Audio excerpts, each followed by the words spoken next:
14,000. We look now into the serious face of Rick Johnson. Jeff Stanton winks at the camera. John Van der Berg, Jeff Matasevic, Damon Bradshaw, Yves de Maria, and Mike Kudrowski. It's their last chance for glory. Tonight is the last chance to go away a Paris winner. And finally, Jean-Michel Bale, Edwin Evertson, the young Dutchman who's qualified for the final. 32nd board is out. Ball will spin round and show the riders the 5-second board. At that point it'll be clutches in and bikes in gear. Half throttle, the gate will drop. They are away into that first corner, and who will it be that will emerge in the lead? Looks again like Demarier has taken the whole shot, and he has, Rob. And also another fast starter, number 5, John Van der Berg in second place. And Matasevic is up there at the moment. We've not heard a lot about Jeff the Chicken Matasevic so far in these Bercy finals, but he looks now to move into second place. Demarier sneaks a quick look over his shoulder and kicks the back end of that yam out over that first set of jumps for the crowd. And look at Demarier beginning to pull a gap, and is it Bradshaw there moving up into second spot? Yes, it looks like Bradshaw's got the better of Matasevic. He leaps past him. Demarier though still leads, the French crowd going crazy. Here comes Matasevic, second, Bradshaw third. Fourth place, number 2, Jeff Lees. Dropping back to fifth place now, Jean Van der Berg. So Matasevic now looks to have moved up a position. Number 20 on the Kawasaki. Crosses the stutter bumps one more time, but riding his wheel tracks, number 8, Damon Bradshaw. These two riders have been side by side all year long in the 125 Supercross series. And we just caught a glimpse there of the back wheel of Demarier's Yamaha as he threw it out sideways for the crowd. This guy really is showing off to this Parisian French crowd. One of the things we just missed at the start there was the position of Rick Johnson. He was dead last at the start, so Johnson's got it all to do in this final night's racing. So Demarier leads from Jeff the Chicken Matasevic. Bradshaw behind Matasevic in third. It's anybody's race at the moment. A lot of people are probably wondering where Jeff Matasevic got his name from, the Chicken. Apparently it's because he's not afraid to jump anything. He's one of the first riders in the States to have a go at an unsafe triple jump. I'm not sure whether that's always the best thing, Rob, to be the hero, as they say. But look at the hero of this Parisian crowd, Yves de Maria, leading the fourth night's racing. Bradshaw still third, looking menacing. Bradshaw looks to have a faster line down the inside of the whoops there than Matasevic. Once again, Rob, we saw an example of Demarier throwing the bike sideways in the air for the crowd. He really is enjoying himself out there. And look at Matasevic! Almost careers off the side of Demarier's Yamaha, but he hangs on and stays there in second spot. So these three closing up all the time. Bradshaw tries to take the wide slingshot round the outside. He's going to go for that inside line now on the whoops. Can he get past Matasevic? Bradshaw's on the inside and he loses control! Oh, and he takes Matasevic really into the sidewall there, and that is a solid steel wall. And look at Matasevic, he looks out of it. Meanwhile, no problems for the leader, number 9, Demarier. But I don't think Damon Bradshaw and Matasevic are going to be seeing any more racing tonight. Bradshaw totally torpedoed Matasevic.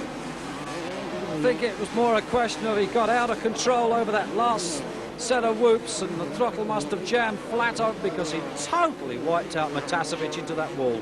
It'll be interesting to see that one on the slow motion replays at the end of this race. But look now, Jean Van der Berg coming under pressure from Jeff Stanton and Mike Kudrowski. Kudrowski looks to have got the inside line on Jeff Stanton, so Kudrowski moving up a place. Van der Berg just moved over there and let Kudrowski through. And it's our leader, and Demarier is down. He's trying to retrieve his bike from off the bales. But up into the lead now, Jeff Lees, number 2. There's Demarier mounted back on the Yamaha. I should say that he's fairly well out of the running now in this final night. We've seen number 8, Damon Bradshaw. He's back on the bike and circulating, but he's not up to race speed. And it looks like Larry Ward, number 17 on the Suzuki there. Looks like he's blown an oil seal on the engine and it's sucking in a lot of oil. The whole backside of the stadium is covered in smoke. Larry Ward's decided to start his own firework display.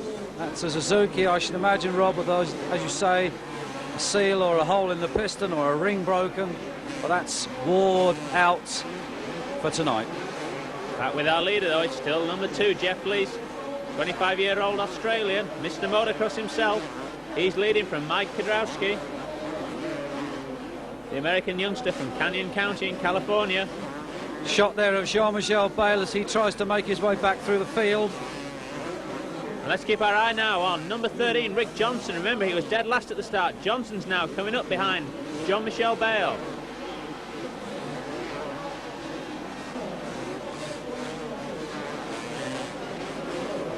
Jean-Michel Bale across the stutter bumps. He's chasing hard after number 1, Jeff Stanton. Stanton's now trying to find a way around Kudrowski and Lees. So there's a chance there yet for Stanton or even Bale to snatch this one before the finish. But it is Lees, Mr. Motocross, leading this final night at the Bercy Paris Supercross at this particular moment with the number 11 Honda of Mike Kudrowski in second slot. And if Lees remains in this first position, it's going to be a record. It'll be the first time a non-American has ever won a final night here at Paris. This is certainly some changes here at Paris this year. We've seen 2 youngsters win finals, and at the moment we've got an Australian winning this final, but we've got 2 Americans closing down on him, number 11 Mike Kudrowski and the number 1 machine of Jeff Stanton. Stanton's looking menacing. He's trying to find a way around Kudrowski. They come through the smoke at the far end of the stadium. Lee still leads. Kudrowski second, Stanton third. Jean-Michel Bale lurking back there in 4th place, and in 5th position, Ricky Johnson. This looks more like a Honda benefit right at this moment. Honda's 1, 2, 3 and 4, and Stanton's gone. Stanton gets it completely wrong across the whoops, drops the front wheel into one of them and pitched completely over the handlebars. Luckily the bike landed on the straw bales and away from his body. So that's Stanton out. It's now up to this man, number 2, Mr. Motocross from Australia, Jeff Lees, to fly the flag. There's the American in second place, number 11, Mike Kudrowski. But look at the crowd getting behind the 3rd place rider, Jean-Michel Bale. They're pushing him. They realise he's only got this last night to try and win a final here. Bale has not yet managed it in the last 2 years. As you say, Rob, this is his last opportunity to please the Parisian fans. And Rick Johnson is up there in the frame. He's right behind him now. So Johnson's come from last to 4th position. A brilliant ride for the 25-year-old from El Cajon. Certainly hasn't been Johnson's year this year for wins at Paris. If Johnson finishes further up, if he gets up into 2nd position, he could still take this overall victory here, be the king of Bercy in 1989. And Lees still leads. Mike Kudrowski all over the rear mudguard of that Honda. Kudrowski looking for a way round, tries the inside. Lees shuts the door on him, says you're not coming through here. Lees is blocking his every move at the moment. He's looking comfortable in the lead. And look at Rick Johnson closing down on Jean-Michel Bale. The 2 established crowd favourites here in Paris, battling it out for 3rd place. There's the marshals cheering on their local favourite, Jean-Michel Bale. Come on, they're saying, this is your last opportunity to be a winner.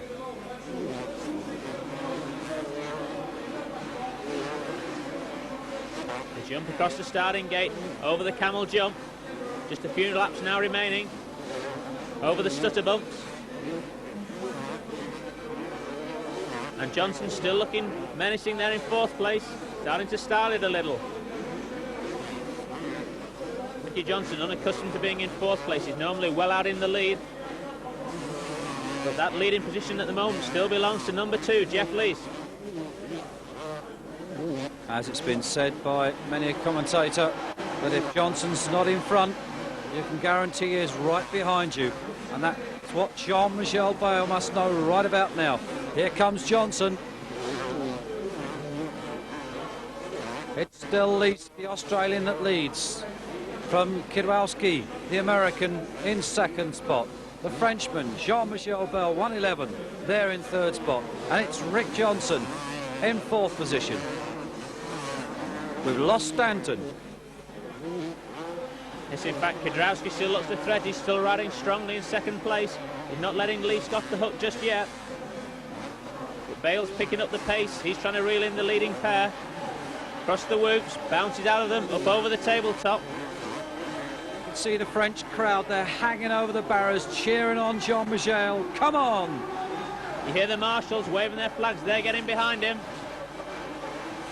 The atmosphere hots up here in the Bercy Stadium on this last night.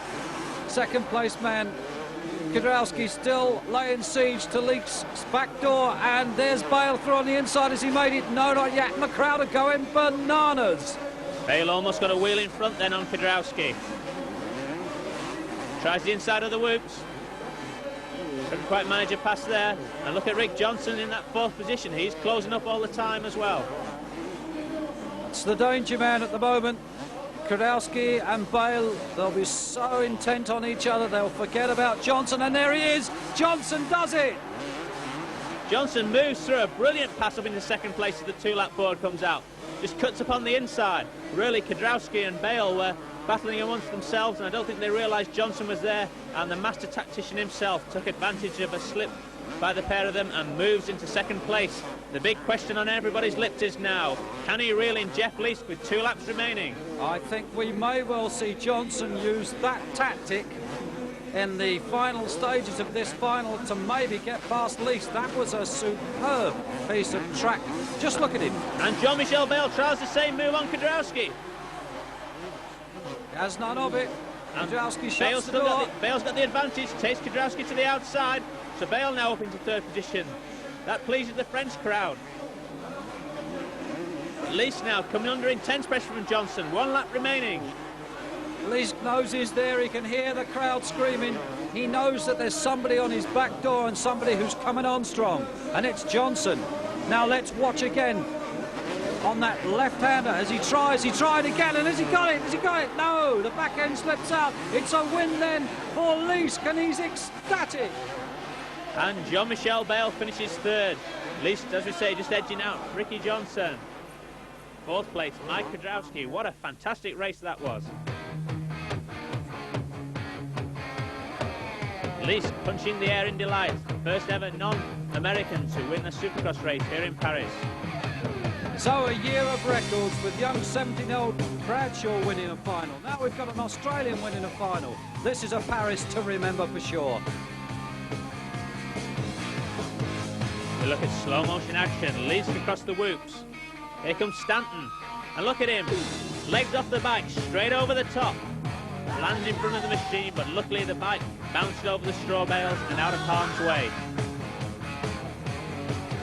Very resilient rear fender on that Honda as it landed. And he looks to have a rerun of the Bradshaw-Katasevich incident. Watch Bradshaw on the inside. Hits that last whoop and just lands with the throttle pinned on the Yamaha and totally centre punches Jeff Katasevich. Katasevich hits that solid steel wall really hard. He's got to be hurting. It's one of the most painful crashes I've seen for some time. I'm sure Matasevich will not be thanking Bradshaw for that. Anyway, Rob, that's an interesting final for the last one of this '89 Paris Supercross. Certainly was. And I think one of the major surprises of that race was the performance of Ricky Johnson. We see him there, number 13, in dead last position from the start. He had it all to do and fought his way up and almost sneaked a victory from Jeff Leask. That just goes to prove the calibre of this man, even though still suffering, I think, slightly from the effects of that wrist that he broke last year. There we see a shot of airborne Leask, the Australian, for the first time ever, say, a non-American winning a final here at the Paris Supercross. And I think congratulations definitely must go out to Jeff for that tremendous achievement.